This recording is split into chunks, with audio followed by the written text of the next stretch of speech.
আন্তর্জাতিক সম্প্রদায় এবং 3 মধ্যস্থতাকারী দেশ যুক্তরাষ্ট্র, কাতার ও মিশরের ব্যাপক প্রচেষ্টায় গত জানুয়ারিতে যুদ্ধবিরতি চুক্তিতে স্বাক্ষর করে ইসরায়েলের যুদ্ধকালীন সরকার ও গাজা উপত্যকার নিয়ন্ত্রণকারী গোষ্ঠী হামাস। চুক্তির শর্ত অনুসারে 19 জানুয়ারি থেকে যুদ্ধবিরতি শুরু হয় গাজায়।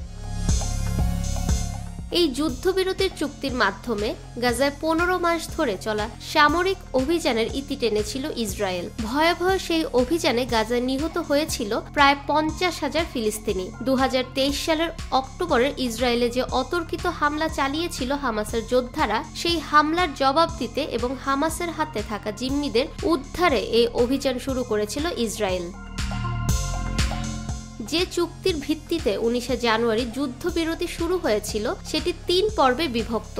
প্রথম স্তরের হামাসের কবজায় থাকা জিম্মি ও ইসরায়েলের কারাগারগুলোতে থাকা বন্দির বিনিময়ে পাশাপাশি গাজায় খাদ্য ও ত্রাণ সামগ্রী সরবরাহ স্বাভাবিক করার শর্ত ছিল। দ্বিতীয় স্তরের শর্ত ছিল যে অবশিষ্ট সব জিম্মিকে মুক্তি দেবে হামাস এবং গাজা থেকে নিজেদের সেনাবাহিনীকে সম্পূর্ণ প্রত্যাহার করে নেবে ইসরায়েল। চুক্তির প্রথম পর্বের মেয়াদ ছিল 6 সপ্তাহ। সেই মেয়াদ সম্প্রতি শেষ হয়েছে। তারপর থেকে দ্বিতীয় পর্ব নিয়ে সমস্যায় পড়েছে ইসরায়েল ও হামাস।